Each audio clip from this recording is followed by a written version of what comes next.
সারা দেশে কি পরিমাণ অরাজকতা সৃষ্টি হয়ে আছে এই বিষয়ে আমাদের ছাত্র সমাজ এখন সারা বাংলাদেশে উত্তাল। আমাদের যেই 9 দফা দাবি, সেই দাবিগুলো সম্পূর্ণভাবে যতদিন না বাস্তবায়ন হচ্ছে ততদিন কি আমরা রাজপথ ছাড়ব? আমাদের ভাইয়েরা যখন শান্তিপূর্ণভাবে আন্দোলন করেছিল তখন আমাদের উপর হামলা হয়েছে। এই বিচার কি আমরা পেয়েছি? এই সুষ্ঠু বিচারের জন্য আমরা যখন আন্দোলন করেছি তখন আবার আমাদের উপর হামলা হয়েছে না? আমরা প্রশাসনের কাছে এই জবাব চাই কি চাই না?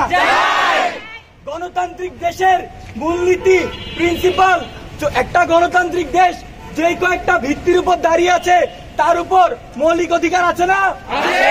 ছাত্রদের অধিকার আছে না? আমরা কি আমাদের অধিকার চাইতে আন্দোলন করতে পারি না? সেই আন্দোলন করার অধিকার বানচাল করার অধিকার কারো আছে? সেই অধিকার আমাদের বানচাল করে আমাদেরকে বিভিন্ন ভাবে আমাদের উপর হামলা এবং বেধড়ক মার এবং যেখানে সেখানে গণগ্রেফতার হচ্ছে।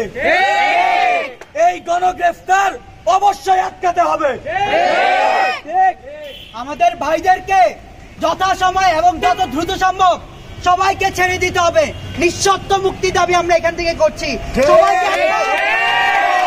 আমাদের এই আন্দোলনের প্রধান ইউনিভার্সিটিগুলোর যে সমন্বয়ক, তাদেরকে বিনা অপরাধে বিনা কোনো প্রমাণে তাদেরকে রাতের আধারে উঠে নিয়ে যাওয়া হচ্ছে। এই হয়রানির বন্ধ অবশ্যই আমরা চাই। এই প্রশাসন আমাদেরকে এই জবাব দিবে। আমরা চাই আমাদের 9 দফা পূর্ণ হোক। 9 দফা পূর্ণ করে আমাদের দেশকে স্থিতিশীল করুন, ঠিক না?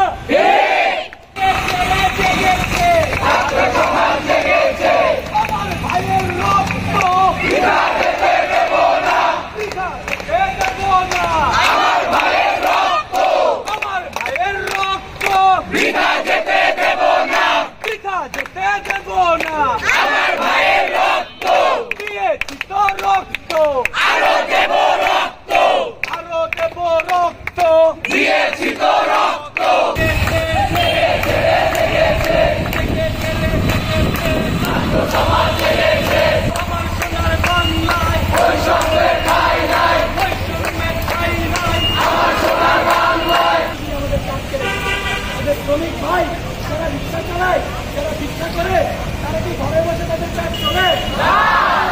এই আন্দোলন করে তুলি আন্দোলন, এসো ভাই।